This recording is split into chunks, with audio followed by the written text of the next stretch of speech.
I hope everyone had a wonderful Gaur Purnim this week. This morning I was reflecting on how fortunate we are. Krishna himself, the Supreme Personality of Godhead, the source of all avatars, the source of all energy, Janmadya Satyataha, Isvaraha Paramaha Krishna, descends into this world and performs pastimes. Srila Prabhupada explains that Krishna came and gave the instruction, Sarvadaman Purityajya Mamekam Saranam Braja, but didn't really teach how to do that.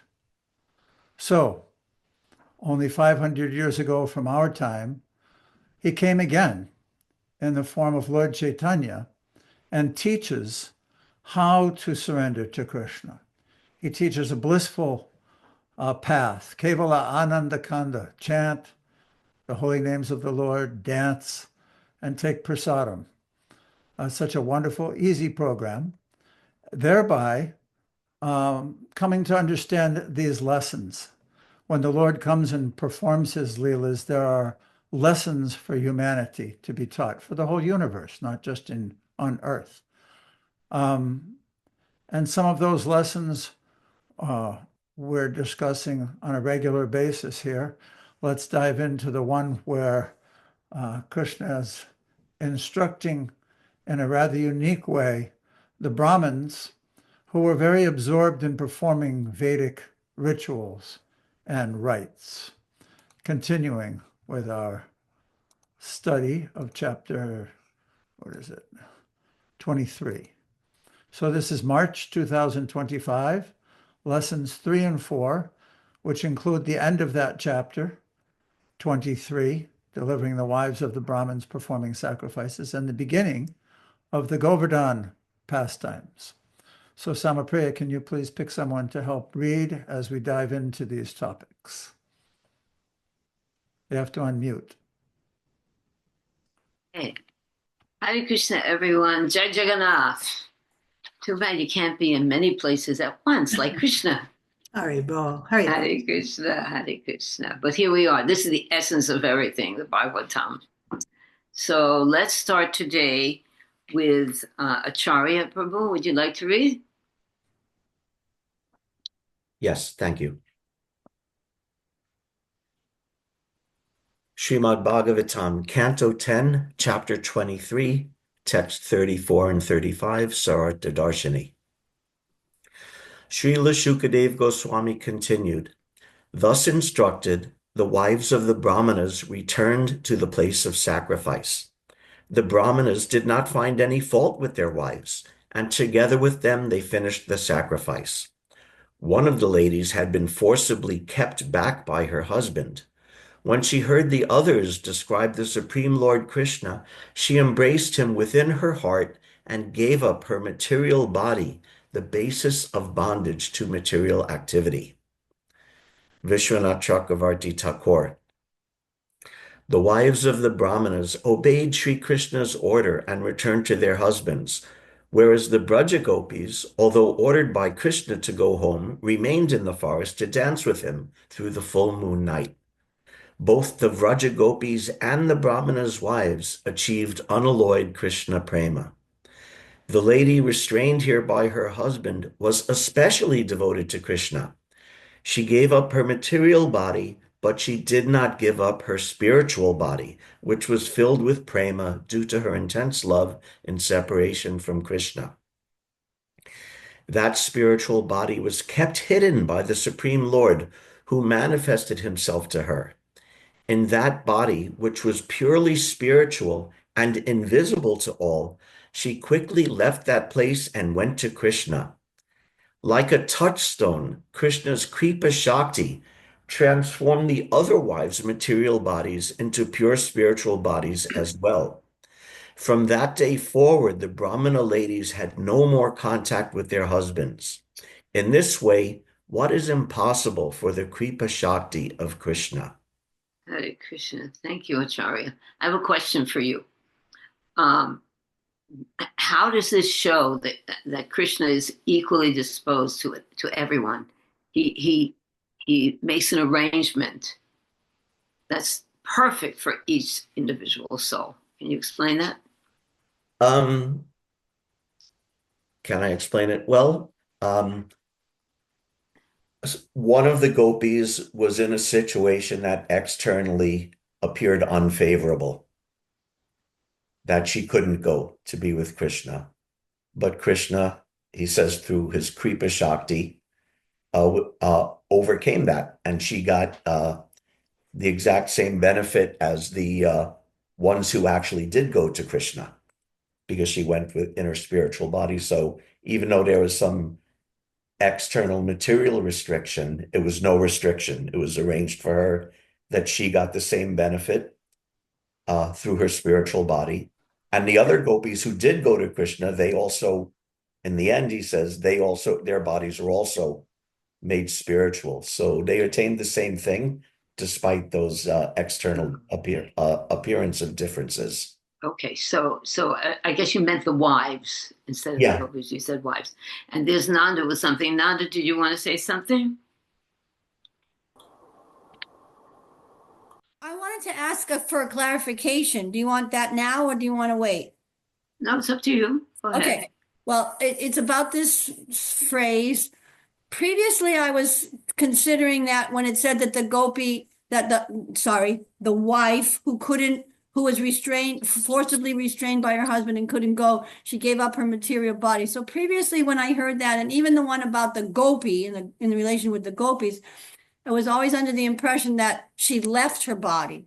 But now reading it here, I'm thinking that that's wrong conception, but that she gave up her material identification with her body and in her spiritual body went to Krishna, but that her material body in that form as the wife of that Brahmin still existed.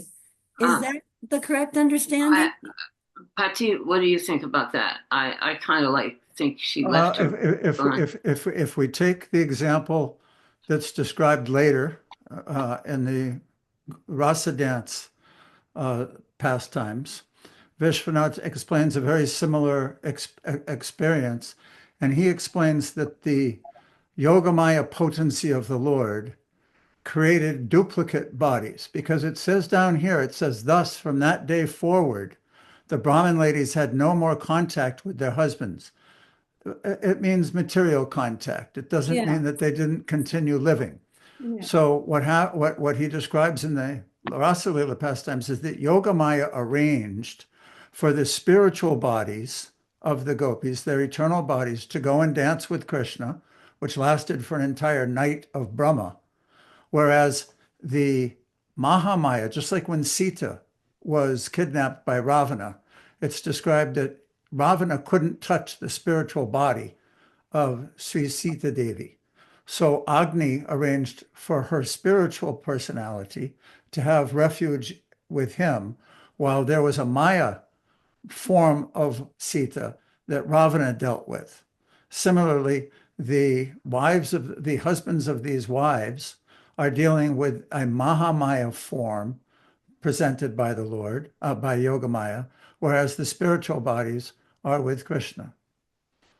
And apparently there's interactions between them too, because they come back to that situation with their husbands, as indicated by this part at the end of the purport. I think now that you were referring to the one lady, Pati, put it back to the words, please. The one lady who actually, it says here, when she heard the others describe the Supreme Lord Krishna, she embraced him within her heart and gave up her material body. So we're trying to figure out if she left the world in her material, or she left her material body, and from then, is that the confusion? Because I kind of thought she left her body in that situation. Well, that was my immediate impression, but I do remember Srila Vishwanath Chakravarti Thakur commenting in relation to the gopis that it wouldn't have been the one Suspicious. Yeah, it wouldn't have been auspicious if she had left her body in the beginning of the Ras dance. So she didn't, quote unquote, physically leave, like she didn't die. The body didn't die as we relate to it, but that she went in her spiritual body, just like Dhruva Maharaj Prabhu was just explaining. And I just this is a different situation this is a different situation. In fact, when I asked that question about everybody getting a different response from Krishna, Krishna's dealing with everyone individually. We see that the gopis and were dealing with Krishna in one way. They stayed out all night dancing and didn't go back to their homes, but actually, and they were given the same instruction to go back to their homes, but the wives went back to their homes. So that, but that's just as perfect because it says here that they also developed the Krishna prema in the same way that the gopis did. But but different circumstances, each one of us is being dealt in a different way by Krishna. But that's a mystery. I don't know about that, Nanda. Yeah, well, I like the way that your husband reminded me of the explanation. Okay, well, if that's perfect. Thank you, dear. It sounds almost like you could read it different ways, but let's go over this here. It says here that she gave up her material body, but did not give up her spiritual body, which was filled with prema, due to her intense love in separation from Krishna. That spiritual body was kept hidden by the Supreme Lord, who manifested himself to her. In that body, which was purely spiritual and invisible to all, she quickly left that place and went to Krishna. Now, is that a description of death, or is that a description of her being benedicted with a spiritual body that could go to Krishna while her other body still remained with her husband? It's unclear. I guess we're allowed our different views to look at it. But that would be the perfect death, actually. Wouldn't it? Either way. It's also perfect in the way it was, which was described up here. Both the Braj Gopis and the Brahmins' wives achieved unalloyed Krishna prema, which is the goal. All right, well, that's perfect. Okay, shall we go on reading? Sure. Okay. Vega, why don't you continue for us? One more point that I Okay. thought was really important. This was really good. What did it say? One of the ladies being forcibly, when she heard, she embraced within her heart and gave up her material body, the basis of bondage to material activity. Boy, did that one jump off the page at me. Yeah. All week long, I've been feeling bad that I have one. This material body is an embarrassment to the spirit Yes. soul. Okay, Vega, please read. Thank you. Okay, and my obeisance to everybody. I got here a little late, but okay. Srimad Bhagavatam 10, chapter 23, text 36 and 37, Sarartha Darshini. Govinda, the Supreme Personality of Godhead, fed the cowherd boys with that food of 4 varieties. Then the all-powerful Lord himself partook of the preparations. Thus the Supreme Lord, appearing like a human being to perform his pastimes, imitated the ways of human society. He enjoyed pleasing his cows, cowherd boyfriends, and cowherd girlfriends with his beauty, words, and actions. Srila Vishwanath Chakravarti Thakur. Lila Nadavapu means that Krishna appeared as a human being to relish his pastimes.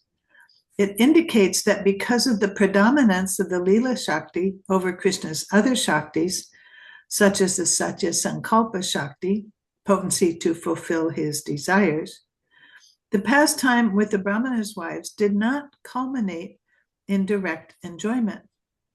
Enjoying himself with the cows, cowherd men, and gopis, Krishna overwhelmed them with bliss by his form, words, and actions.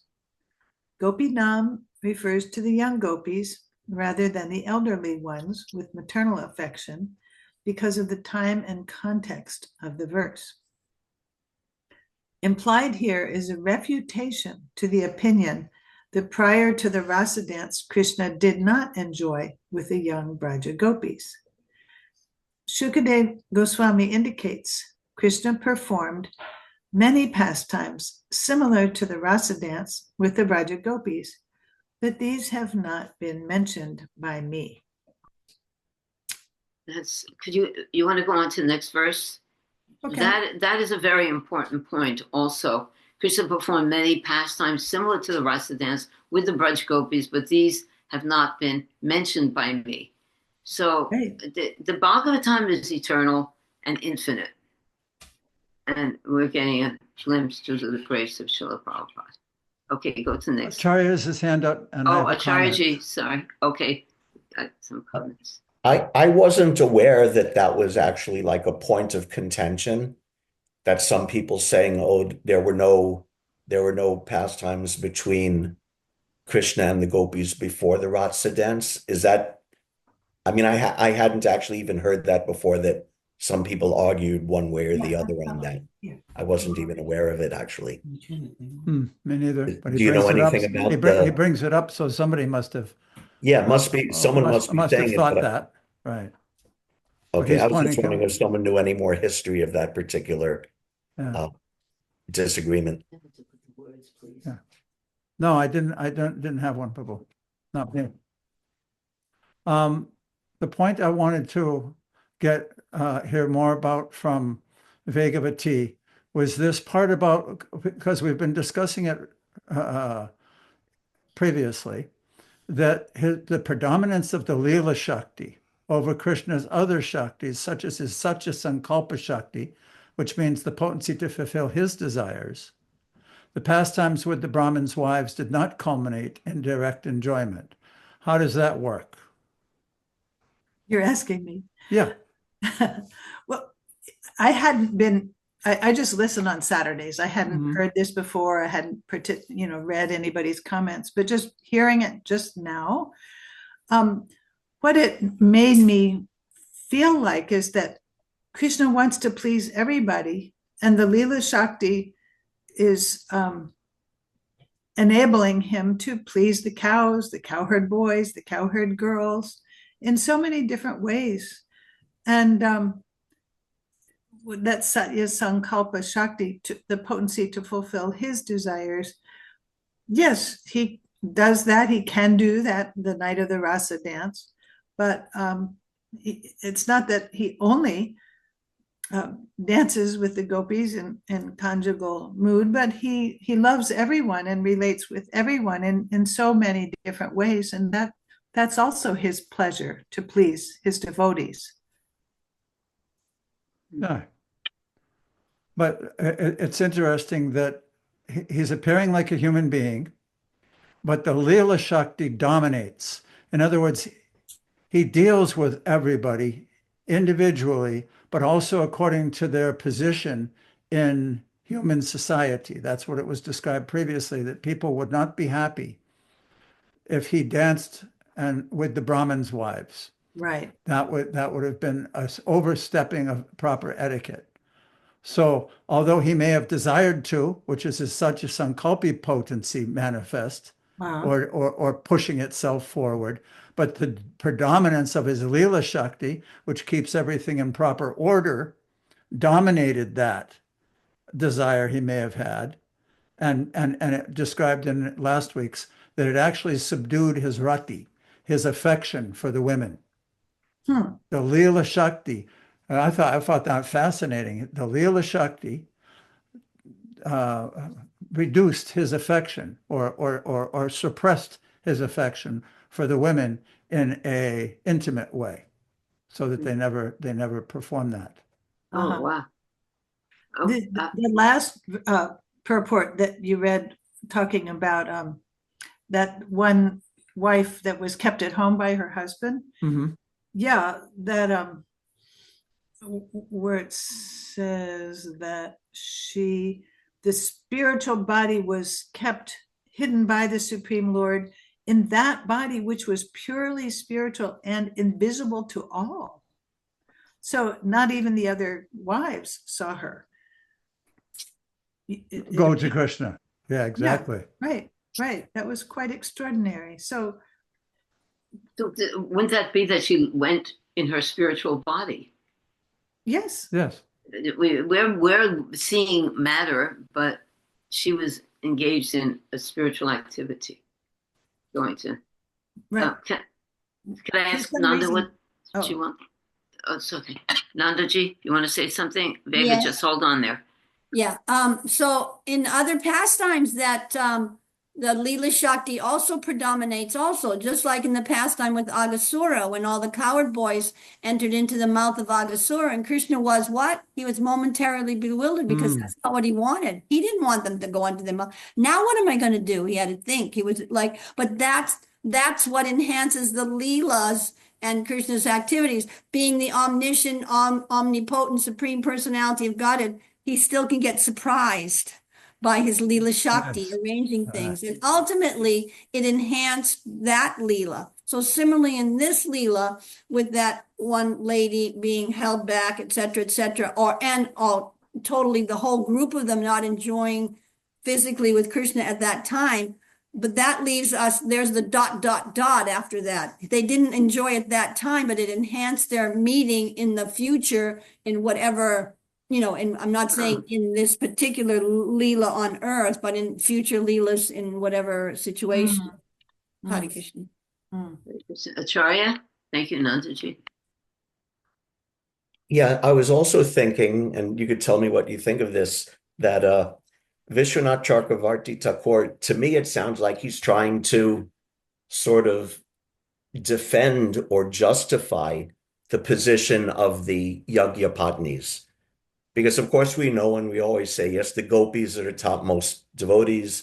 The gopis are more advanced than the Yagyapatnis, for example. But here he seems to be going to some length to say, they had Krishna Prem, pure in this, completely pure Krishna Prem in the same way at the Vraja Gopis, and that Krishna wanted to enjoy with them with his, Satya Sankalpa Shakti. That means he desired to do it. He wanted to enjoy with them the same way he wanted to enjoy with the gopis, but it was only because of the particulars of the pastime that it was arranged that he didn't. So it's almost like a defense or a support of the Yagyapatnis that we don't think less of them.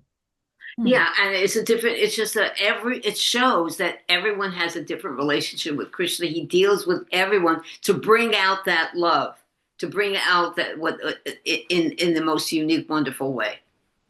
Jai. And they're all acceptable. There's not higher or lower. Right. I did have one other thought, just Yes. how she could go in the body that was invisible to all, but was there still a body with her husband acting like a normal Yagyapatni?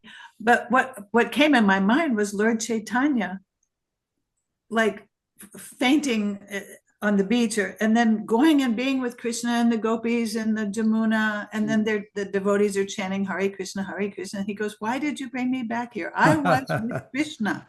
Of course, his body's completely spiritual, but even when we're dreaming, we go somewhere else and the body's there. So, Right. Good point. So, yeah, whether she re-entered her material body, which according to this verse, it doesn't indicate that. She definitely went in her spiritual body, which actually, unless you have perfect vision, no one can see each other's spiritual body, even though that's what's making this body move. So, very good point. Madhurya? All right, well, I just had what Dhruva Maharaj Prabhu was saying earlier. The Krishna didn't have relations or have any intimate relations with the Yagyapatnis, but in the rasa dance, weren't some of the gopis married, or were they all unmarried? Oh, yeah, there was some were married, but they also went in their spiritual body to meet Krishna. Right. All of them went. You can't meet Krishna in your material body. No, I'm not talking about that. We're talking about the point that they were married or not married, and The morality of it. The morality. But that's not what I was talking about, Madhurya. To be more clear, the gopis often state that, like we read about when they were talking about the flute, and they were saying how inappropriate it was that the flute was having such intimate association with Krishna's lips. Those lips are meant for us because we're from the same part of society. He's a gopa and we're gopis. So there's some symmetry. There's some allowable interaction between them. Whereas Brahmins' wives, they're the leaders of society, it would have been even more, although they were married in the gopis, and that's a whole other hidden part about how he married them, perhaps when he expanded himself as the cowherd boys with Brahma stealing them. And then they got married during that year. So in one way they were married. But regardless of all the subtle intricacies, I was talking specifically about how human society would have an even harder time accepting his taking Brahmins' wives and dancing with them and keeping them in the forest with him forever. That would have not been a very good example at all. Yeah, I agree with that. Yeah, thank you. Can I bring up one more little point? Then we should continue on. Manvantara, you wrote something on your forum that I thought that was very wise, and about the vision, the spiritual vision of purity of the Brahmins' wives, associating with the flower girls and the people who are selling goods, and that's how they heard about Krishna. Can you say something about that? Because that seems to be something else that would add to this mix, this conversation.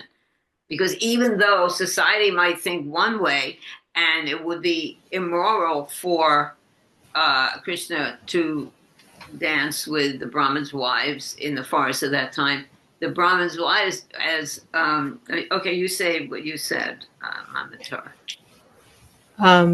Well, I was just repeating and paraphrasing what Visvanatha Chakravarti Thakur wrote in his commentary.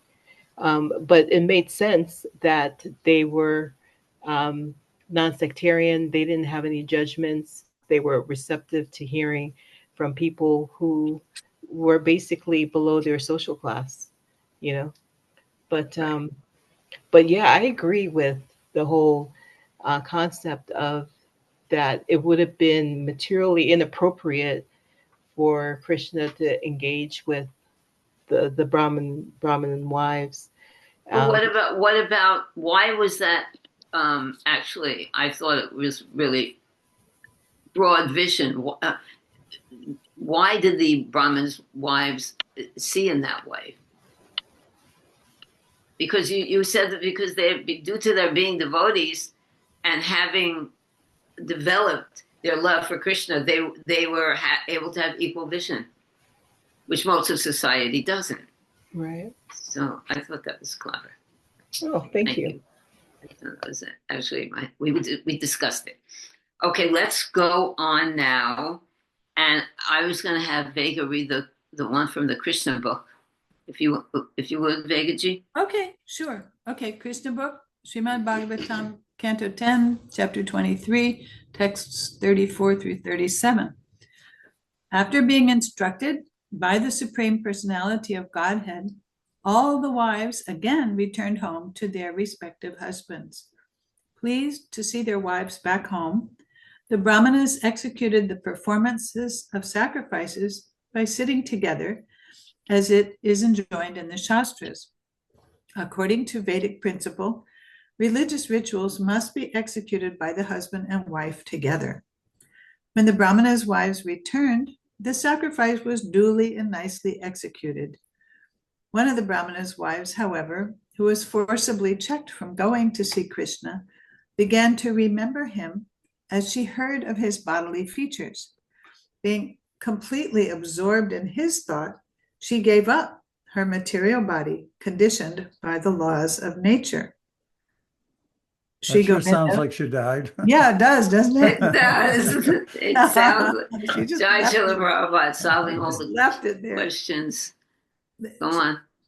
Sri Govinda, the ever joyful personality of Godhead, revealed his transcendental pastimes, appearing just like an ordinary human being, and enjoyed the food offered by the wives of the Brahmanas. In this way, he attracted common persons to Krishna consciousness. He attracted to his words and beauty all the cows, cowherd boys, and damsels in Vrindavan. Wow. You have something to say about this magnificent presentation of Srila Prabhupada? Well, uh, yeah, I do. Let me think which thought first. Just the way that he enjoyed the food offered by the wives of the Brahmanas, and he was appearing like an ordinary human being. It makes it easier for others to then think, oh, he's so attractive and he's so like me. You know, you don't think, oh, he's so attractive and he's a big king with jeweled crowns and opulence. He's like one of us. He's the neighbor. He's the village boy. They can think of him as their own. In the first paragraph, I also remembered, I once proofread a book for Judd Bharat, and about the part that the religious rituals must be executed by the husband and wife together. He told of a pastime where Lord Brahma was to perform a sacrifice, and he was waiting for Saraswati, his wife, to come, but he went ahead without her.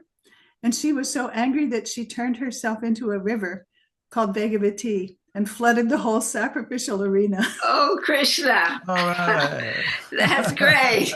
I thought you'd appreciate. That's beautiful, Vega. Vega the river. Hare Krishna.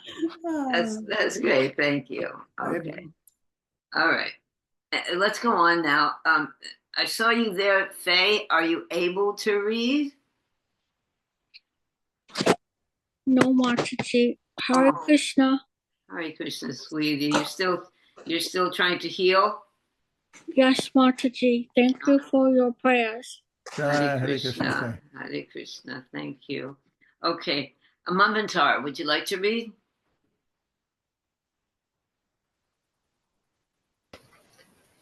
Sarta Darshini, text 38 through 39. The Brahmanas then came to their senses and began to feel great remorse. They thought, we have sinned, for we have denied the requests of the two lords of the universe, who deceptively appeared as ordinary human beings.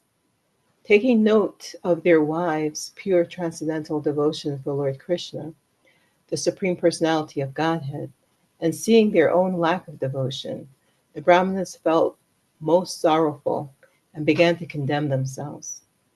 Visvanatha Jargavati Thakur, commentary. The Brahmanas remembered Krishna constantly and became repentant due to the auspicious presence of their wives. This verse speaks of their repentance. We are offenders because we have ignored the request of the Lord of the universe. What type of Lord was he? We were deceived by Krishna and Balaram, who requested food from us. Though the women were their wives, the Brahmanas now regarded them as their gurus, and they criticized themselves for their own lack of devotion. The Krishna Bhakti, pure devotion to Krishna, of their wives was impossible to see in ordinary society. Okay, why don't you read the next one, which is what the Brahmins are saying. Text 40 through 42.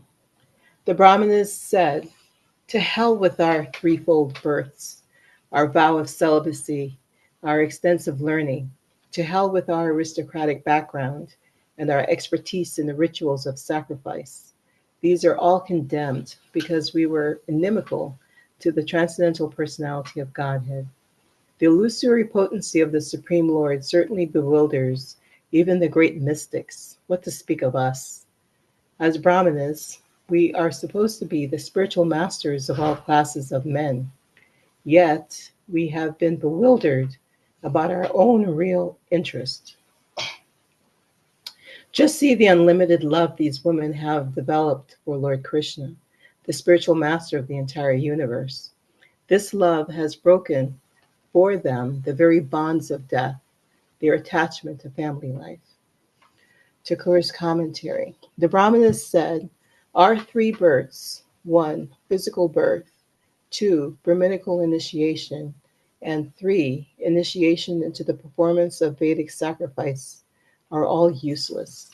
Our vow of celibacy is useless, and our expertise in daily and occasional duties is all useless because we were inimical to Sri Krishna. Go on. Finish it up.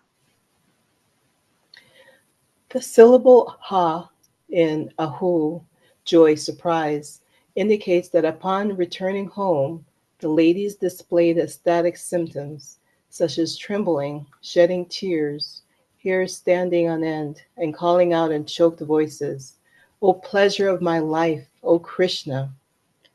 The Brahmanas continued, "But it is not fitting for a woman to love anyone other than her husband.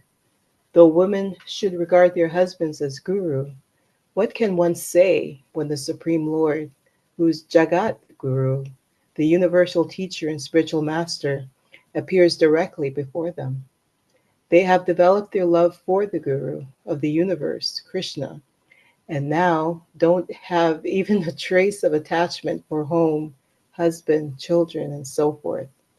As we no longer see those attachments in them, they are our gurus.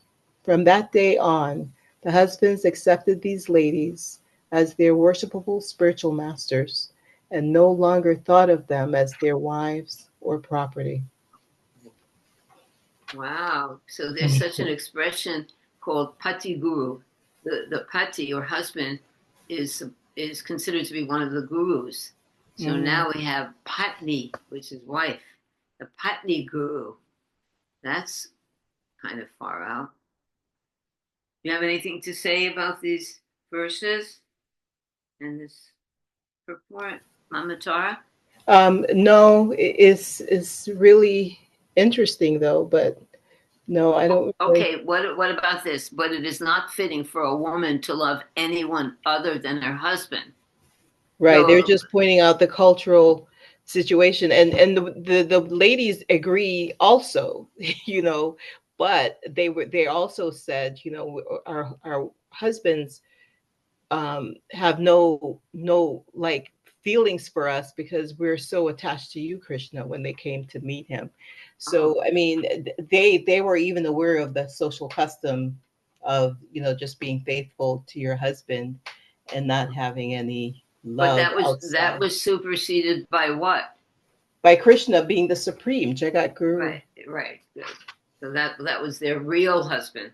Right. There's pati guru and upapati. Upapati means the not the real husband, but actually Krishna, who is considered sometimes to be the upapati, is the real husband of all, husband, son, child of all living entities.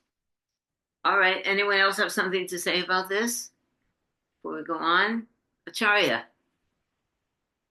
I suppose that someone could say, oh, this only applies to wife and husband, but I take this as evidence in support of women gurus Oh in God, general. I don't want to make a political statement, but I'm just saying that's how I take it. Too late. You already made it. Okay, that's very nice. Okay, so now Tisha. Betsy. No, go on. I want to take an opportunity to put something in here because it's a point that we've talked about that we didn't continue previously. But it says here that because they saw the women displaying ecstatic symptoms such as trembling, shedding tears, hairs standing on end, and calling out in choked voices, that they could see and understand their advancement by their exhibition of these. So let's see, I'm on slide 8. I just want to take a minute, Sama, to go down to this one and kind of continue where we were before. Oh. We've been talking about this weeks ago. We talked about the ingredients of rasa. And just a quick review is the vibhava is where rasa sits in the ashraya, the person who loves, the vishaya, the person upon whom love is bestowed, and the awakening or stimulating circumstances. We went over that before.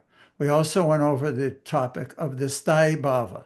Every living entity has nitya siddha Krishna prema, sadhya kabo noi, has love of Krishna because it's part and parcel of Krishna.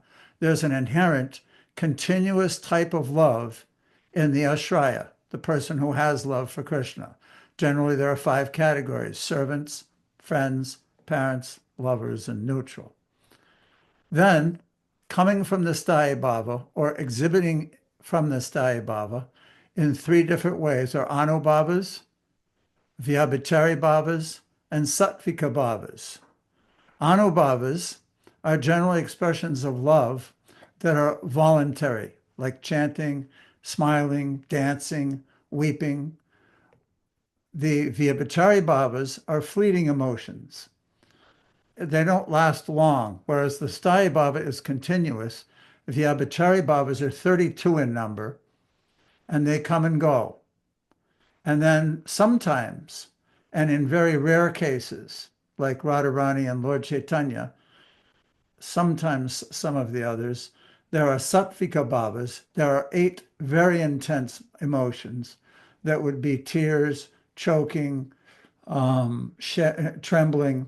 Now these wives, they're exhibiting Anubhavas, not Sattvika Bhavas. So just a point that it is a part of spiritual life that these things manifest. And I'll post that chart up there. And if anyone wants to read about it, it'll be there. And if you want to discuss it, we can do that some other time as we go into the rasa dance and study more deeply. But I did want to take that opportunity just to put that, because I've been waiting for weeks without being able to bring it up. Acharya Prabhu? Yeah, thank you for bringing that up. It just reminded me of back in the Kaliya pastime that when the wives saw the symptoms of I think it was the Anubhav also, of Kaliya in his repentance, then they could understand that his repentance was genuine and they didn't have to reject him. Nice memory. Good. Yes, they saw the symptoms of surrender in him and then started to pray for him rather than thinking, oh, this rascal should be killed. Sorry. Thank you. Okay. Just one thing. Nanda, you had your hand up at one point and then I didn't see it. Had you already spoken? Yes, Prabhu, that's already taken care of. Thank you. Okay, thank you. Okay, Tisha, why don't you go ahead and read for us now? Krishna book, Srimad Bhagavatam 10:23, 38 through 42. After the return of their wives from Krishna, the Brahmanas engaged in the performance of sacrifices began to regret their sinful activities in refusing food to the Supreme Personality of Godhead. They could finally understand their mistake. Engaged in the performance of Vedic rituals, they had neglected the Supreme Personality of Godhead, who had appeared just like an ordinary human being and asked for some food. They began to condemn themselves after seeing the faith and devotion of their wives. To hell with our being born Brahmanas. To hell with our learning all Vedic literatures. To hell with our performing great sacrifices and observing all the rules and regulations. To hell with our family. To hell with our expert service in performing the rituals exactly to the description of scriptures.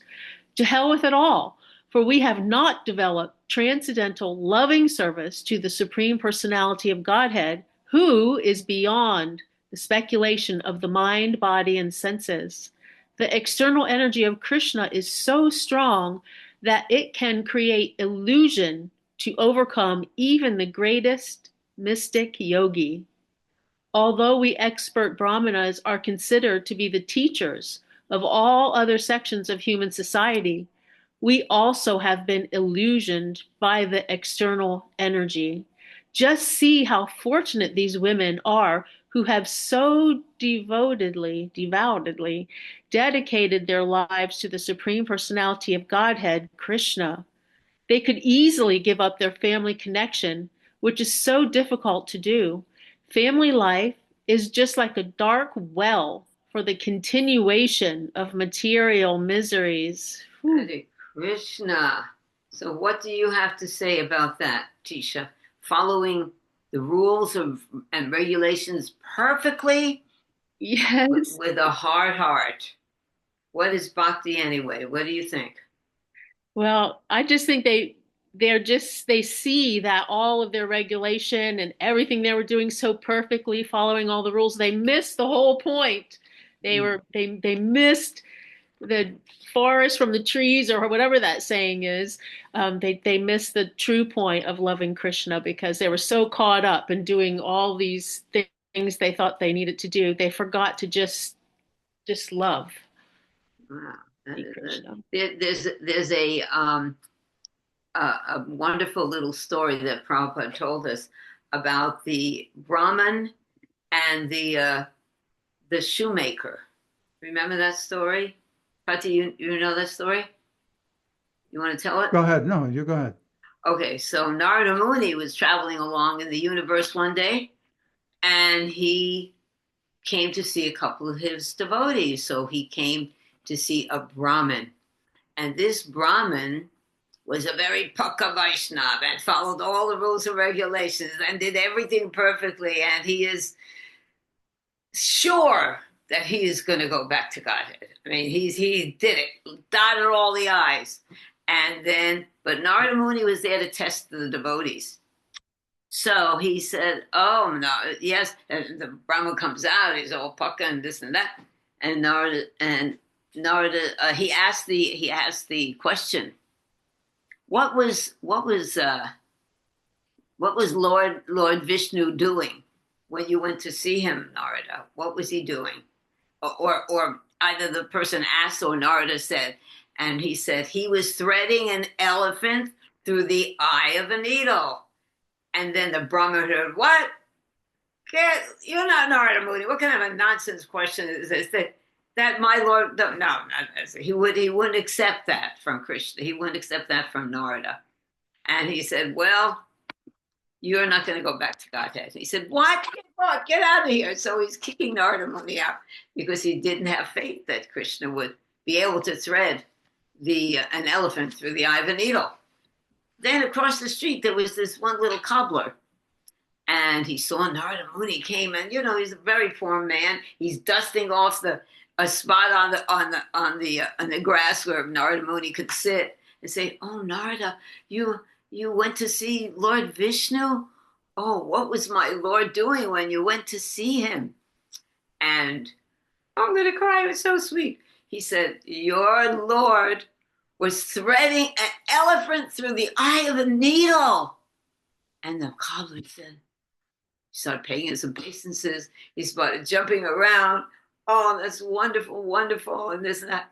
And then he said, when did you have it? Oh, I think he went back to Vaikuntha. He went back to Vaikuntha too, because these both people asked, when will I be returning?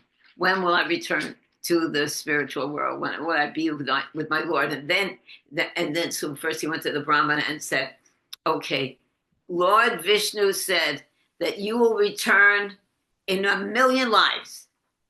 And then he really kicked Narada Muni away. I'm really messing up this story. I'm sorry.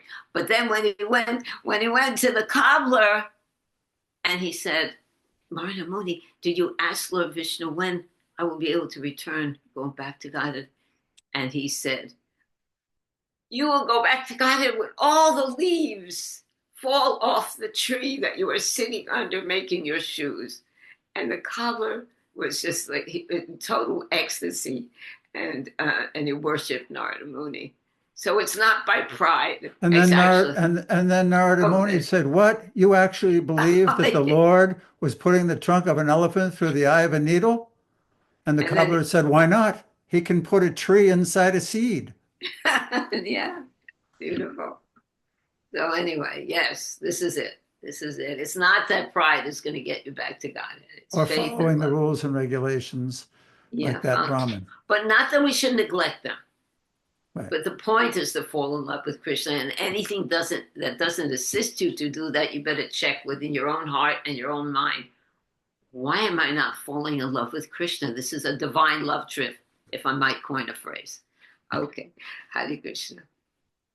Next, we will have, Tisha, did you read? I'm so off the wall. Did you already read, Tisha? Yes. Oh, okay. So Nanda, Nanda, will you please read for us? Srimad Bhagavatam, 10th canto, chapter 23, verses 43 and 44, and this is from Sarata Darshini. These women have never undergone the purificatory rites of the twice-born classes, nor have they lived as brahmacharis in the ashram of a spiritual master, nor have they executed austerity, speculated on the nature of the self, followed the formalities of cleanliness, or engaged in pious rituals. Nevertheless, they have firm devotion for Lord Krishna, whose glories are chanted by the exalted hymns of the Vedas, and who is the supreme master of all masters of mystic powers. We, on the other hand, have no such devotion for the Lord, although we have executed all these processes. And Srila Vishwanath Chakravarti Thakur's comments, the Brahmin said, we cannot understand how our wives have developed such extraordinary love for Krishna. That is the intention of this verse. The Brahmins continued, they did not perform upanyaya samskara, live as brahmacharis in a guru's ashram, perform austerities, meditate on the soul, or execute auspicious rites. The cause of their love is none other than Krishna, the supreme master of all masters of mystic power. The cause of their wives' loving devotion to Krishna was hearing about the form, qualities, and activities of Krishna from the flower ladies and other women of Vraj. But the Brahmins did not mention this because they were unaware of it. This is Sukadeva Goswami's intention here. And here's Prabhupada, so please continue, Nanda. Okay, this is from the Krishna book, same section. Women in general, being very simple in heart, can very easily take to Krishna consciousness. And when they develop love for Krishna, they can easily get liberation from the clutches of Maya, which is very difficult even for so-called intelligent and learned men to surpass. According to Vedic injunction, women are not allowed to undergo the purificatory process of initiation by the sacred thread, nor are they allowed to live as brahmacharini in the ashram of the spiritual master, nor are they advised to undergo strict disciplinary procedure, nor are they very much expert in discussing philosophy or self-realization. And by nature, they are not very pure, nor are they very much attached to auspicious activities. But, quote, but how wonderful it is that they have developed transcendental love for Krishna, the Lord of all mystic yogis, exclamation point. The Brahmins explained. They have surpassed all of us in firm faith and devotion unto Krishna, being too attached to the materialistic way of life. Although we are considered to be the masters in all purificatory processes, we did not actually know what the goal is. Okay, Nanda, so let us have it, dear. So all you can say is Jai Srila Prabhupada, right? Ah, Because Right. he's given us all the opportunity that we need to hear, just like the Brahmin ladies. They didn't do any of the so-called necessary engagements to purify themselves, etc., etc. But what did they do? They heard, and they heard from the flower ladies and the ladies of Vraj who had attachment to Krishna. And by hearing from the proper source, they also developed attachment and attraction for Krishna. So similarly, our position is like that, unqualified in so many ways, whether we're in women bodies or men bodies or this or that, we're still unqualified in so many ways. But our only qualification is, and we need to practice to take advantage more and more of it, is to hear from Srila Prabhupada. Good, Because thank he you. had that attachment for the Supreme Lord. He can distribute it to others. And another point is, it's so easy to disregard the Brahmins and think, oh yeah, they were so exalted, and yet look, they didn't have any. But I was thinking of myself, so carefully following, the rules and attempting to, but, following the rules and regulations and this and that. But where's my love for Krishna? You know what I mean? I'm in the same place of those Brahmins, that follow the rules and regulations, but really don't have the real goal. But it would be interesting because somewhere there must be a part two to this story, about the part two to the Brahmins. What happened to the Brahmins, either in future lives or whatever, how they became further purified, because they have now, they've come in contact with Krishna, they're feeling regret, and they're going to get more chance for further purification too. So not just to look down on them, but to look inside ourselves and see, oh yeah, I see similar points in me. Hare Oh, Krishna. no. Oh, that's Good enough, point. Nanda. I can't agree on that one because I'm going to test you now. What if somebody came up to you, and this is also going to make me cry. What if somebody said up there, sorry, we're not going to let you just Sham Sundar anymore? Oh my Ever. Krishna, they'd be in Oh, deep okay, doo-doo. so what would happen? They'd be in deep doo-doo. So that's your proof of your love. Look at, I'm making my garland for Sham on Monday right now. See that, there you go. So I mean, what usually that I thought that was the definition of love, sweetie, and you got it for the Well- worthy one. Well, okay, but still the point is there about how, and even I was thinking of when Srila Prabhupada and Srila Vishwanath Chakravarti Thakur were listing the disqualifications, they hadn't gone to the brahmacharya. It's so easy in my mind, it's so easy to think, oh, this person doesn't do this. Oh, this person here, in our society, in our little Alachua community. Oh, this person doesn't do this and do this. And then I think, oh, because I do this and this and this, I'm thinking that I'm better. And Yeah, that's all such an illusion. it's an Oh, I am an illusion. So there. okay, we Love can you, go on. Summer. We could go on like this. Okay, love you too. All right, thank you. So now, you know what? I wanted Tisha to read this because just Tisha, can you read this, and then Kate will read after. Yes, thank you. Hare Krishna. Okay, Srimad Bhagavatam 10:23, verse 45 to 51, Sarata Darshini. Indeed, infatuated as we are with our household affairs, we have deviated completely from the real aim of our life. But now just see how the Lord, through the words of these simple cowherd boys, has reminded us of the ultimate destination of all true transcendentalists. Otherwise, why would the Supreme Controller, whose every desire is already fulfilled and who is the master of liberation and all other transcendental benedictions, enact this pretense with us who are always to be controlled by him? Hoping for the touch of his lotus feet, the goddess of fortune perpetually worships him alone, leaving aside all others and renouncing her pride and fickleness. That he begs is certainly astonishing to everyone. All the aspects of sacrifice, the auspicious place and time,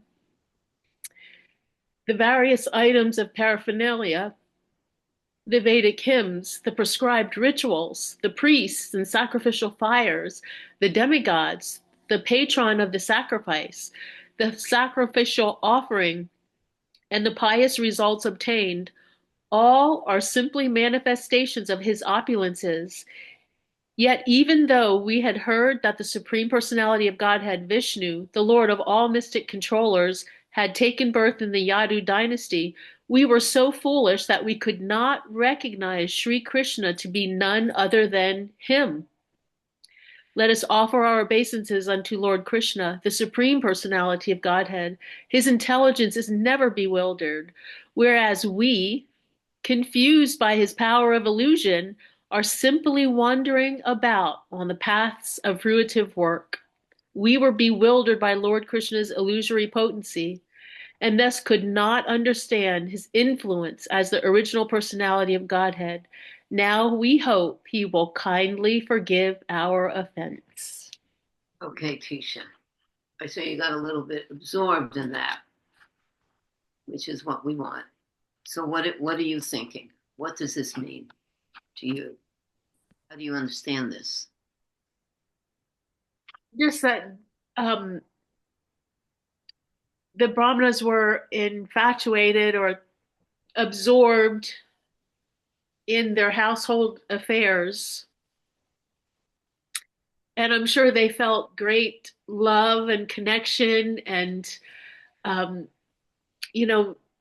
feeling of love for those affairs that they were performing and that they were doing.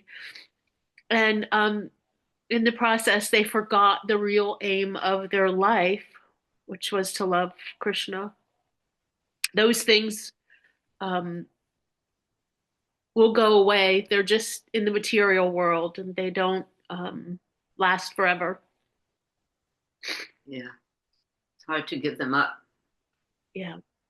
It is hard to give them up. This is a process. That's why Krishna consciousness is a process. And he puts us in situations where we have to totally depend on him. And that's why we chant Hare Krishna non-stop, because it's dangerous. It's dangerous out there. At any moment, we can forget our eternal position as a soul. So we want all the time to be connected with Krishna. That's focus. That's it. Everything is a sideline. Whatever else I have to do, we take care of business. But the main focus is to chant his holy name. Because I think it says that they know that Krishna put them in that situation. It seems to me that they understood that Krishna put them in that position in the first place. Right. And then they realized their dedication and love was kind of skewered a little bit away from who Krishna actually, the real Krishna, just towards he was kind enough to come as a cowherd boy, approachable. Can you imagine? I was thinking about that when we for Gaur Purnim. Majestic, gorgeous outfit, and all the devotees when the door opened, Govindam Adipurusam, and it was magnificent.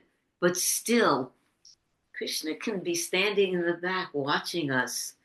He's approachable. He is a person. He's not an ordinary person. That once you get to know him, there's nothing ordinary about him.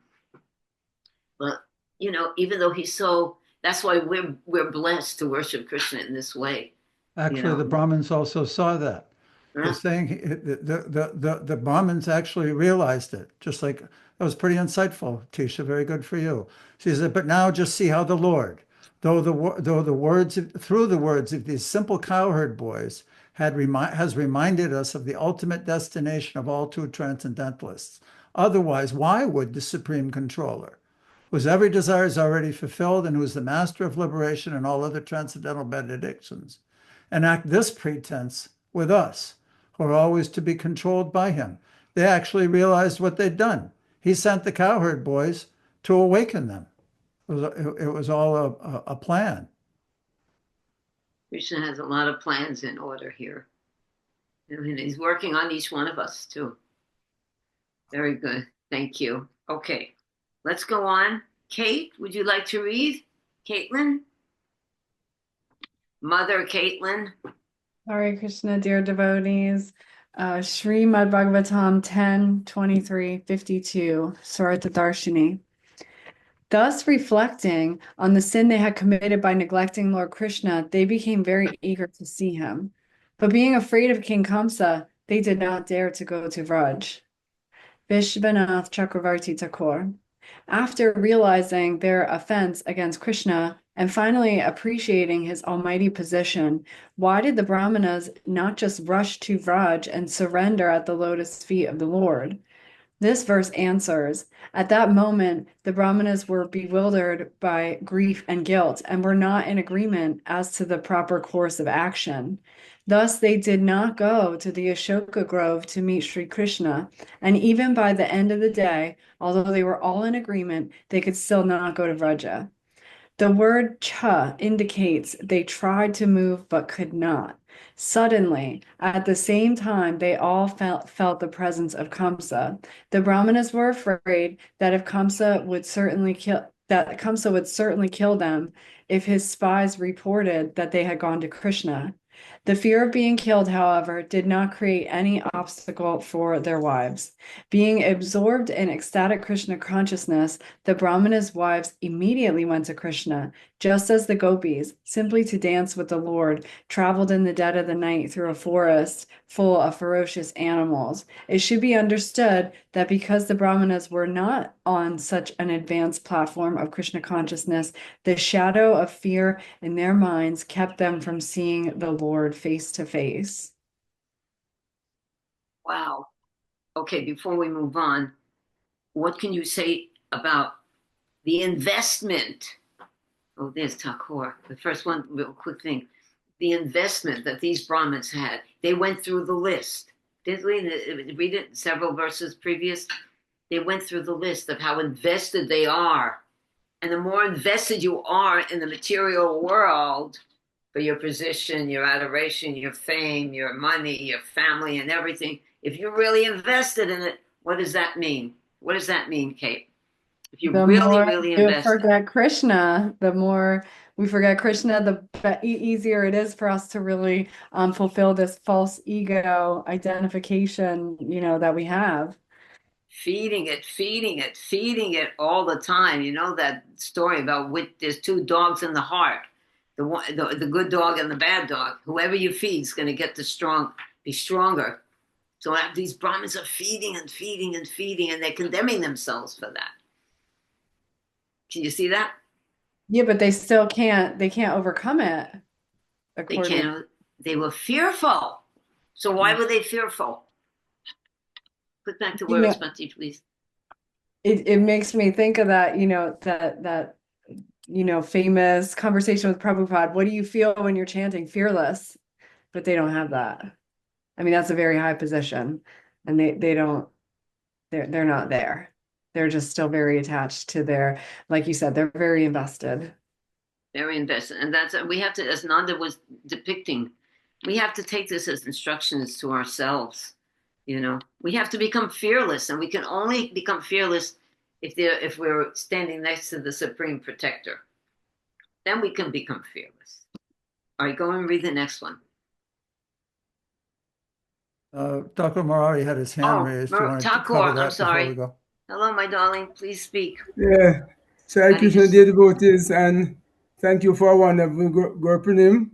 So although I was physically in Jamaica, I was with you guys in Alachua through the day. So thank you for all your nice services rendered on that day. All right. So I thought about this too, in the sense that they knew about Krishna. In other words, one regrets one has not done something. So it would take them some time to recover, but as I said, the fear crept in. So there's a little exercise that we do in our Sangha. For example, are you fearful about tomorrow? Are you fearful of getting old? Are you fearful of not having enough money?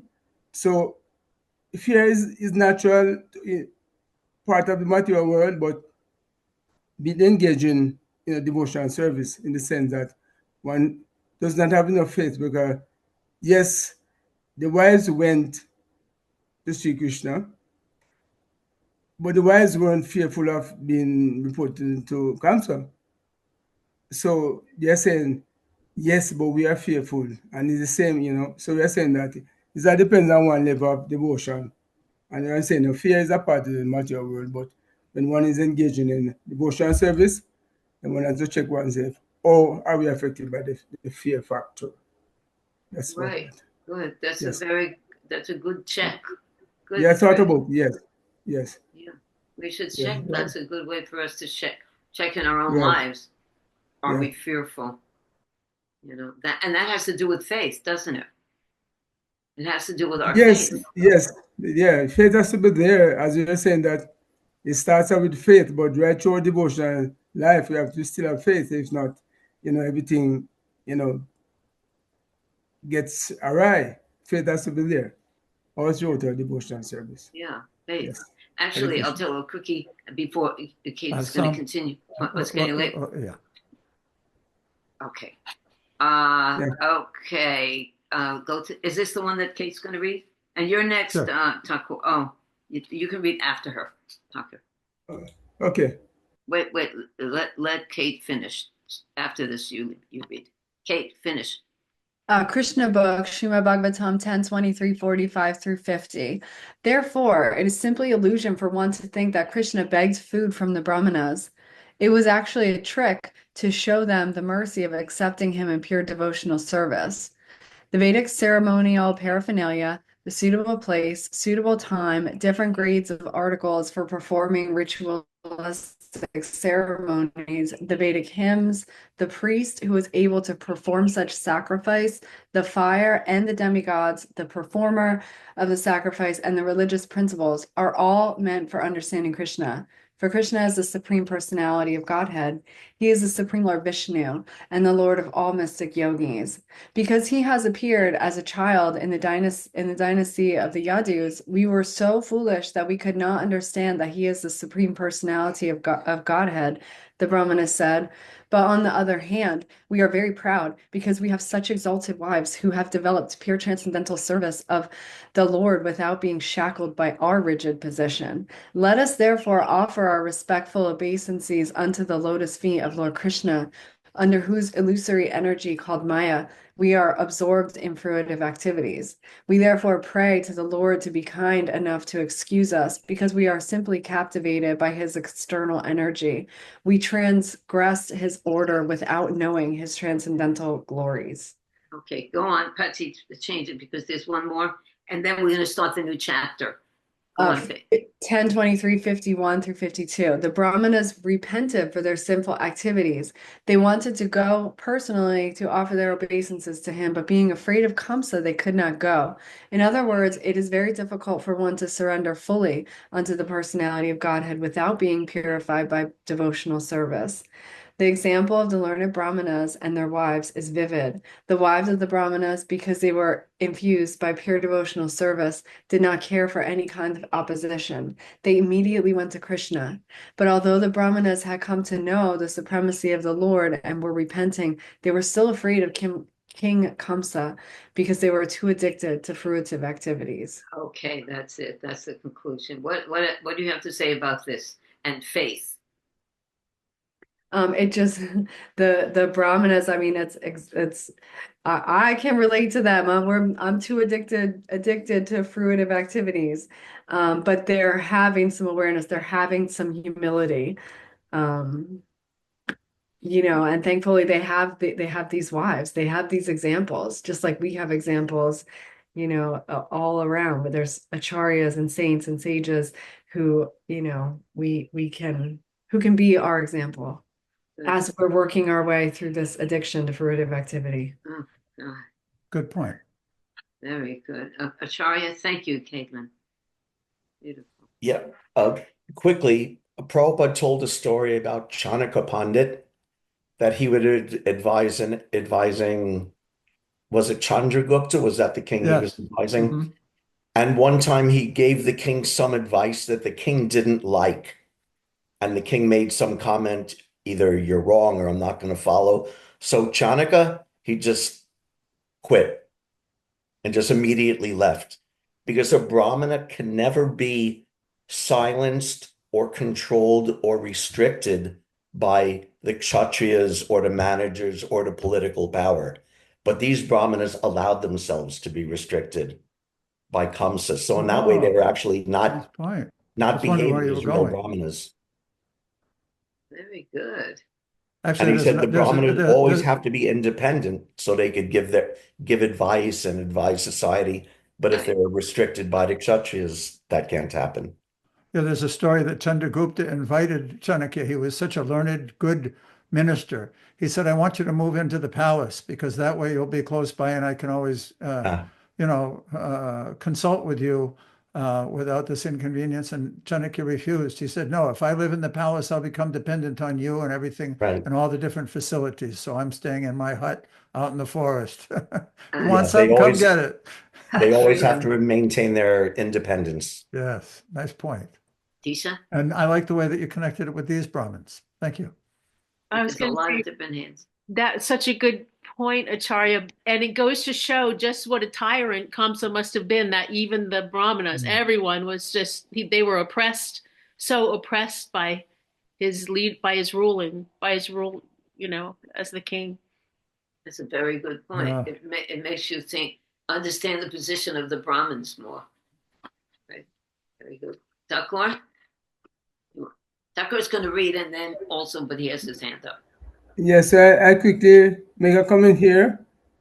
They were doing the right thing by following all those processes. But when it came, in other words, doing things right versus doing the right thing. So they were following all the processes that were doing things right. Okay? Now, when it came for the time to do the right thing, they faltered. Mm-hmm. So we're saying doing things right versus doing the right thing. So they recognize, yes, we have messed up, but they're saying that because they were a little bit so still attracted to future activities as per the text, they couldn't live to see Kamsa. So doing things right versus doing the right thing. So and also,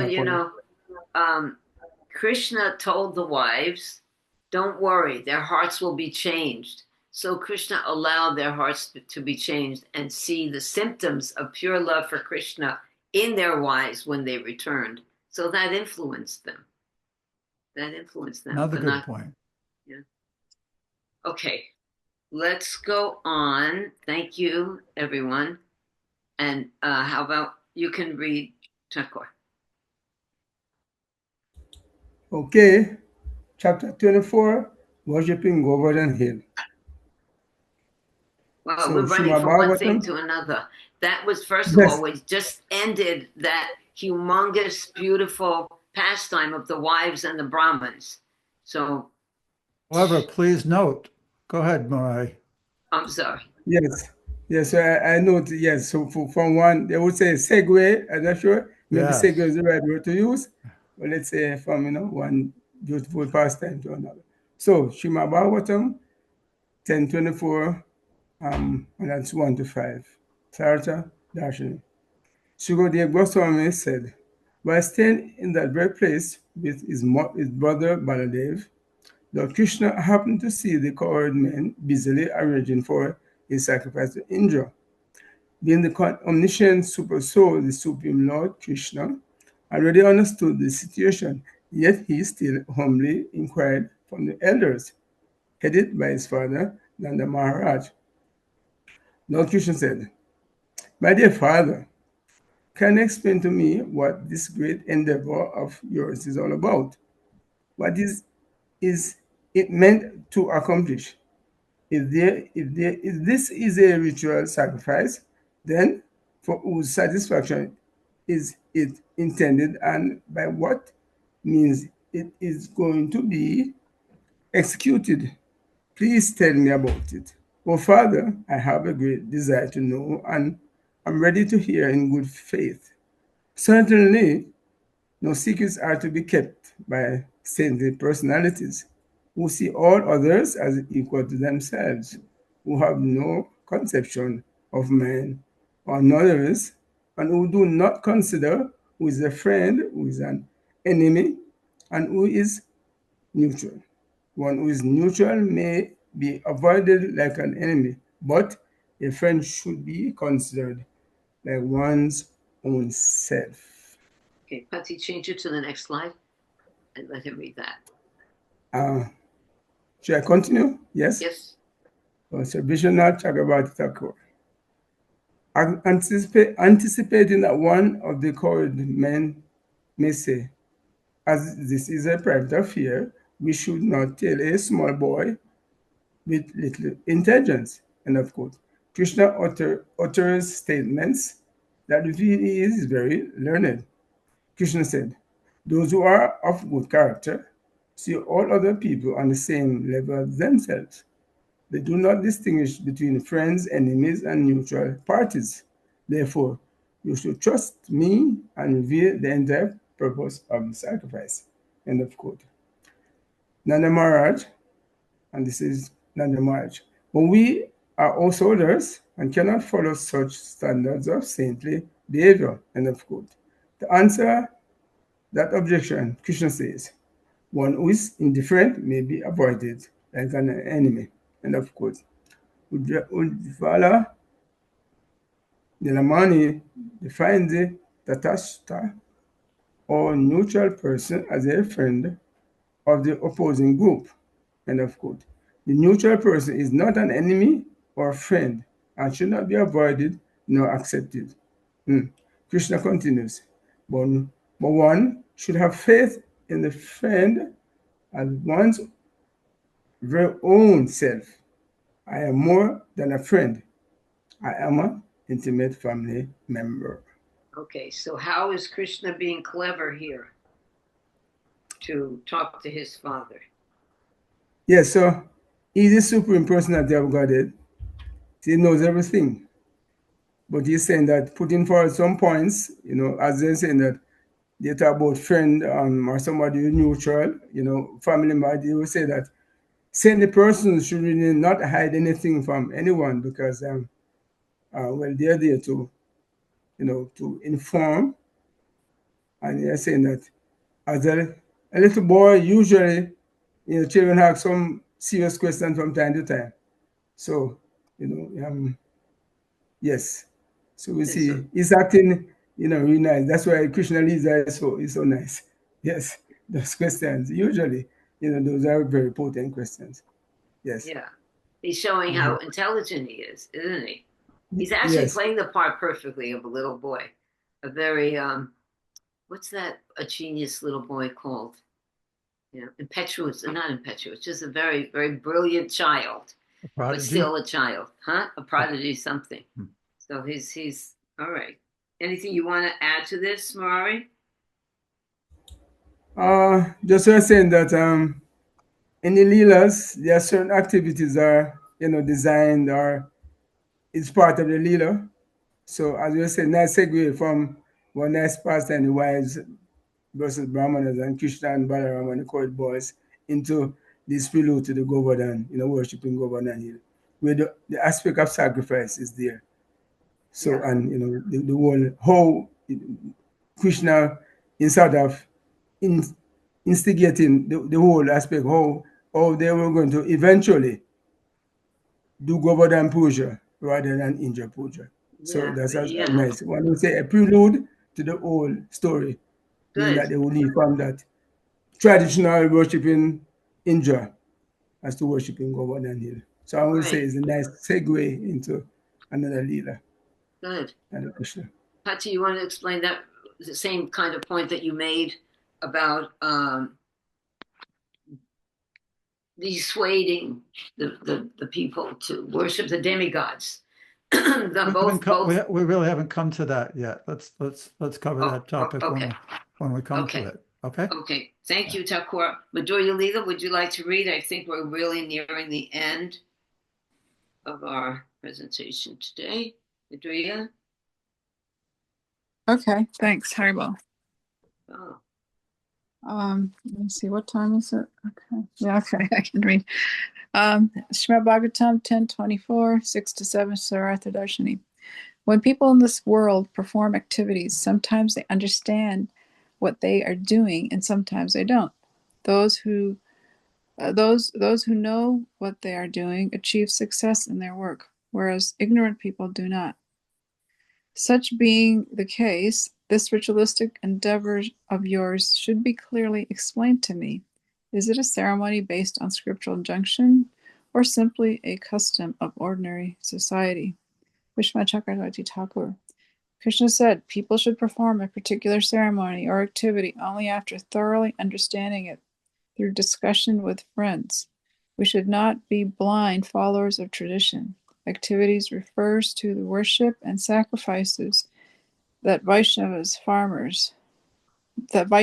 farmers should perform, as well the present and future results. Anticipating that one of the cowherdmen may say, we are conducting this yajna after considering very carefully with knowledge. Krishna replies here with another question. Is this fruitive endeavor based on scripture, or is it simply a local custom? Go to the Krishna book. Patti, next line. Yeah. Krishna book, Srimad Bhagavatam 10:24, 1-7.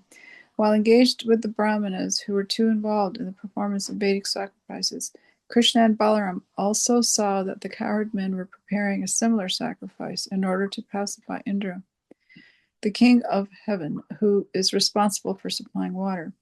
A pure devotee of Lord Krishna doesn't have to perform any of the ritualistic functions enjoined in the Vedas, nor is he required to worship any demigods. Being a devotee of Lord Krishna, one is understood to have performed all kinds of Vedic rituals and all kinds of worship to the demigods. Krishna ordered a stop to all such activities by his devotees, for he wanted to firmly establish exclusive devotional service during his presence in Vrindavan. Krishna knew that the cowherd men were preparing for the Indra sacrifice because he is the omniscient personality of Godhead. But as a matter of etiquette, he began to inquire with great honor and submission from elder personalities like Maharaj Nanda and others. Krishna asked his father, "My dear father, what is this arrangement going on for a great sacrifice? What is the result of such sacrifice, and for whom is it meant? How is it performed? Will you kindly let me know? I'm very anxious to know this procedure, so please explain to me the purpose of the sacrifice." All persons are engaged in the fruitive activities. Some know what these activities are, and they know the result, and some execute activities without knowing the purpose or the result.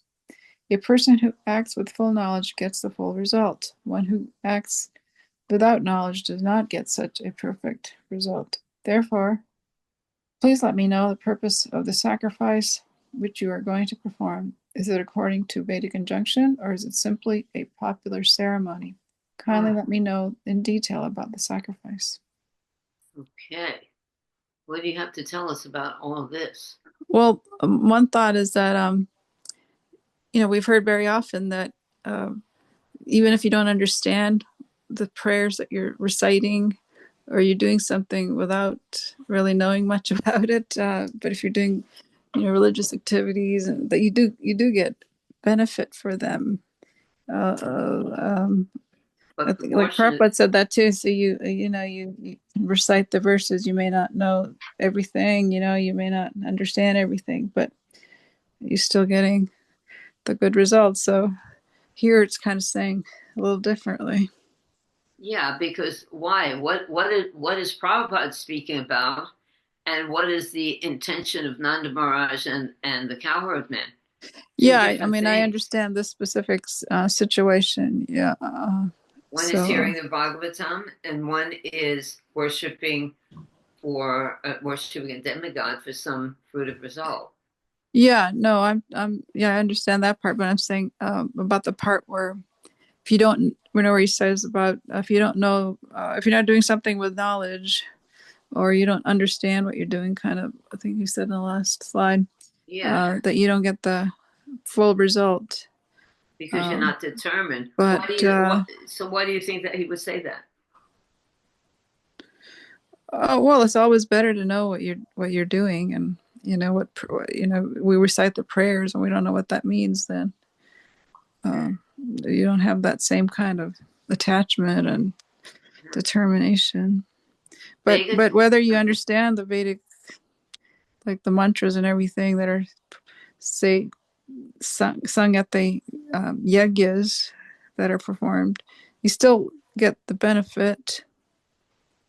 Well, not according to what Krishna is saying. When Prabhupada would say these children, I just heard a tape, Prabhupada saying, yes, these children are coming, they're singing, they're offering obeisance to the pure devotee, and they're hearing the Bhagavatam. But they don't understand a word, but still they're making benefit. Because it's a different scripture. Mm-hmm. And Krishna is saying that this kind of activity. Yeah, I'm talking about our scriptures, not like our Bhagavatam, our yajnas that we do in the temple. That's a whole. Everything has to be based on pure love for Krishna and developing pure love for Krishna and hearing about Krishna and increasing our bhakti and chanting the holy name.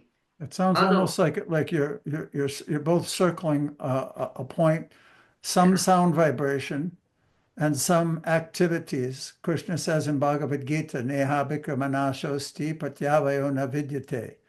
Swalpamapyasa dharmasya trayate mahatobayat. In this endeavor, there's no loss or diminution, and even a little bit of advancement saves one from the most dangerous type of fear. This is called sukriti.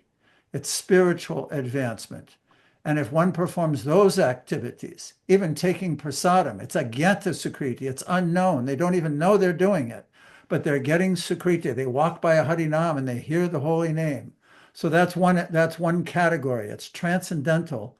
And the soul connecting with that in any way, shape, or form gets some benefit that will eternally, it's like that bank account that never cashes out. It doesn't go down again.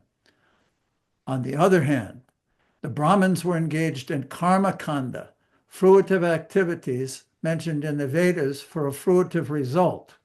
So this is what's happening in the conversation. This is a whole ruse by Krishna to stop Indra's sacrifice for various reasons.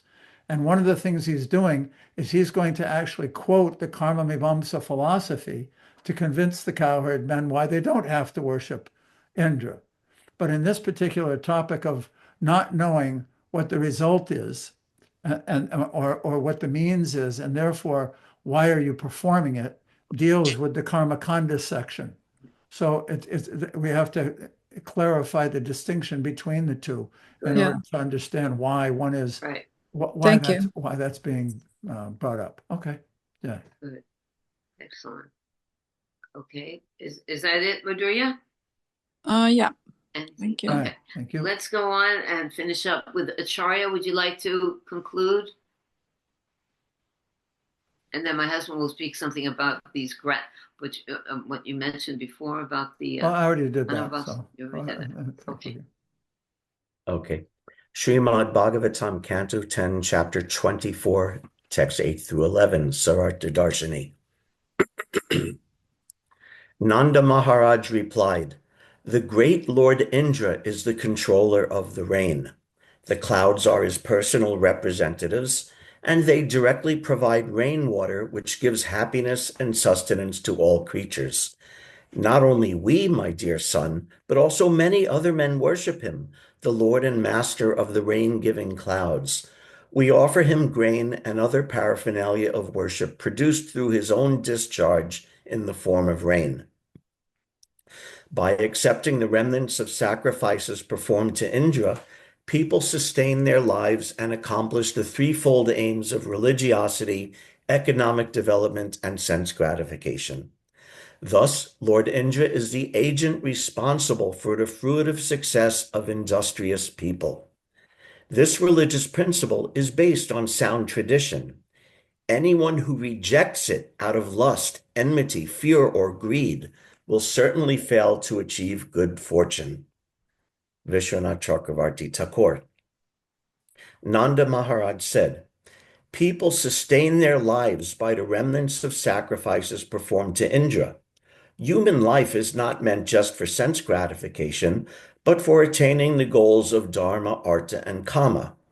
From rain comes grains. From grains comes sustenance of life. From sustenance of life comes religiosity. And from religiosity comes effort and action. Because the clouds are the root of the dharma, artha, and kama, we should worship Indra, the Lord of the clouds." Go on. Finish it? Yeah. Krishna book, Srimad Bhagavatam 10:24, 7 through 11. On hearing this inquiry from Krishna, Maharaj Nanda replied, "My dear boy, this ceremonial performance is more or less traditional. Because rainfall is due to the mercy of King Indra, and the clouds are his representatives, and because water is so important for our living, we must show some gratitude to the controller of this rainfall, Maharaj Indra. We are arranging, therefore, to pacify King Indra, because he has very kindly sent us clouds to pour down sufficient quantity of rain for successful agricultural activities. Water is very important. Without rainfall, we cannot farm or produce grains. We cannot live if there is no rainfall. It is necessary for successful religious ceremonies economic development, and ultimately liberation. Therefore, we should not give up the traditional ceremonial function. If one gives it up, being influenced by lust or greed or fear, then it does not look very good for him. Okay, Acharya, what can you tell me about tradition? Tradition. Tradition. Hare Krishna. It's, well, what can I say about it? Like Nanda Maharaj says, he's actually giving good reasons why tradition should be followed, but he's not giving the whole story.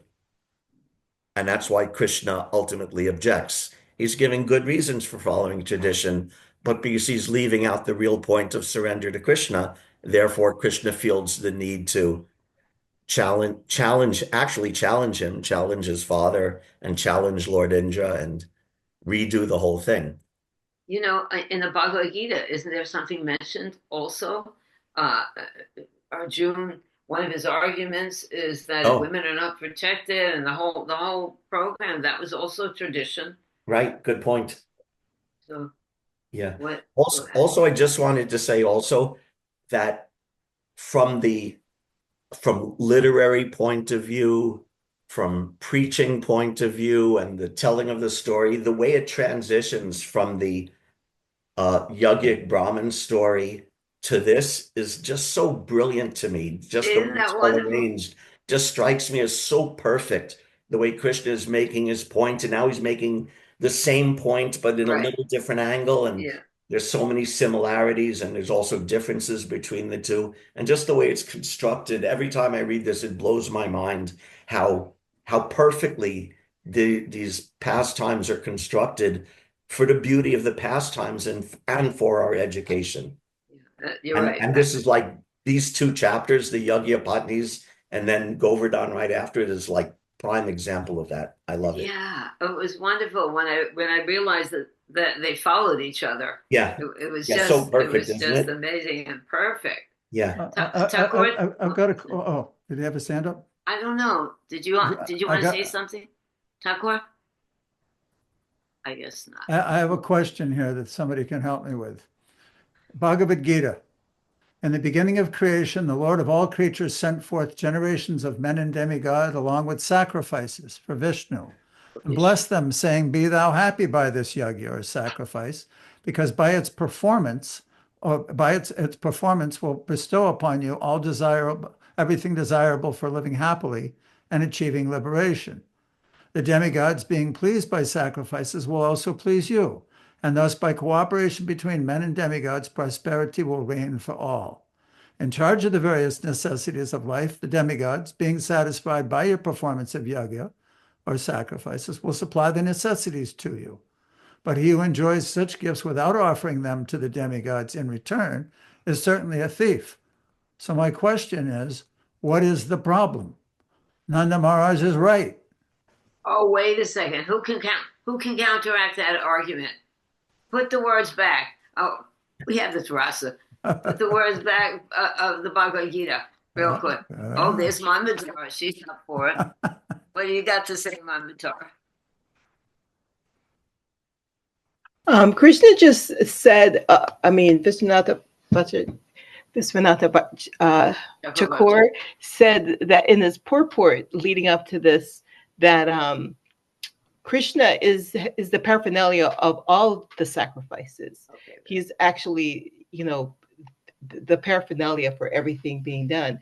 And so the only complication here is the whole thing about worshiping the demigods directly to make them pleased. It's not saying that Krishna is pleased, the demigods will also be pleased.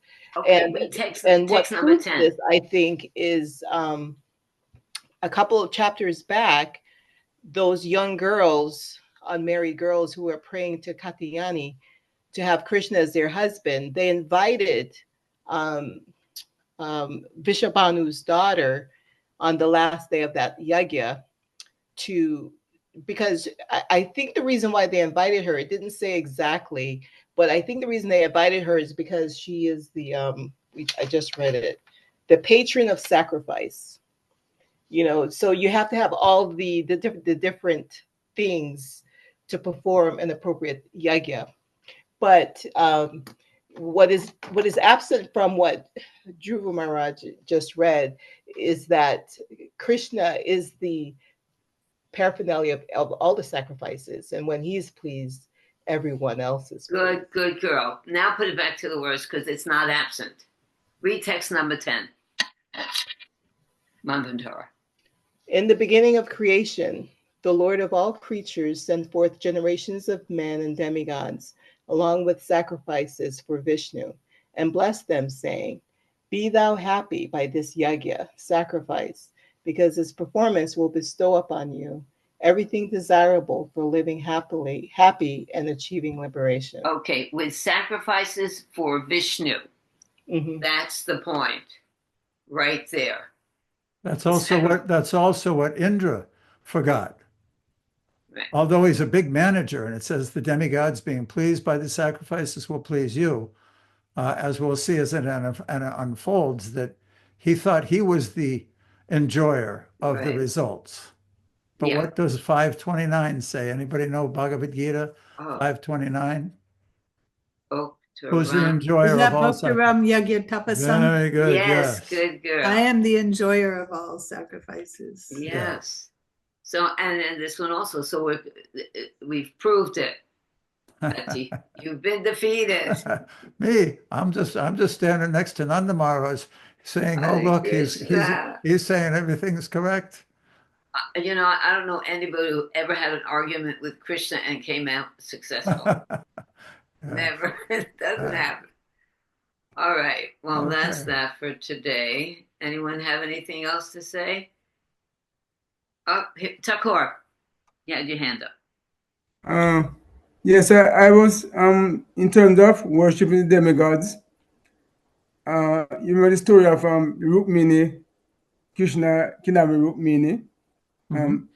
So, for example, in those Vedic times, there were certain activities that were sort of or regular stuff. For example, the Satyas and the Vaishyas, they worship certain personalities. For example, Rukmini worship goddess Durga, but not worshiping her for the sake of worshiping her, but worshiping her so that she, she can get her mercy to get Krishna. So we're seeing that, yes.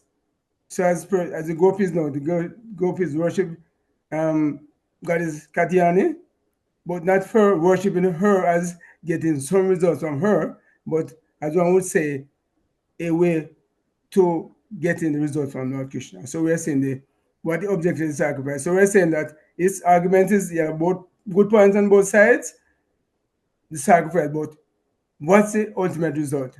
We are worshiping the God and goddesses so that they can bring us towards Krishna, because we cannot necessarily go straight to Krishna. So they are the means by which we can get to Krishna. So we're saying the reason for worshiping is very important there. As you said here, sacrifice to Lord Vishnu. Yes, so that's important. So that's my point. Good, thank you. Another confirmation. Thank you. Vega, Haribo. Yeah, I actually tried to raise my hand earlier, but I couldn't figure out the right. In that case, just wave your hand like that. Okay, but anyway, it's about the point about that Madhurya Leela asked about. If you perform activities with knowledge, you get a more perfect result. What came to my mind was Ajamil. He chanted the holy name. Even chanting it once was sufficient. However, if I'm remembering correctly, so the Yamadutas went away, but he took another birth or then went to a holy place and perfected his devotional service. So when he chanted Narayan the first time, he was calling his son. The name was powerful, but he wasn't chanting with full knowledge of who he was calling. But he got another chance, and then with knowledge, he perfected himself. Very nice. Am I right? How cool. Yes. Yeah, that's very good, Vega. Excellent. We were discussing the other day also, there's 3 stages in chanting. Nam aparad, where one chants, but they're being offensive in their chanting. Namabas, which means chanting, but not being offensive, but not being attentive, or pure chanting, and Sudanam, pure chanting. So Ajamil, the example is perfect, Vega, that he was thinking of someone else. He was thinking of his son, but he called Narayan's name. So that's Nam Abbas. It's a shadow of the holy name because he didn't speak directly to Krishna, but yes, after the Yamadutas left and he was left in his body without dying, he went to a holy place and perfected his chanting. Very nice. Yeah. With knowledge. Yeah, I heard a tape. Prabhupada was saying on the tape, a devotee was reading it, and he said he chanted the holy name 3 times, and Prabhupada stopped and said, "What? 3? No, just once." He was so firm about that. Vega, do you want to say something more? Because you found the hand, and there it still is. Okay, don't worry. Okay. Please accept my obeisances. Vanchakalpatubhishcha, Kripasindhubhyavicha,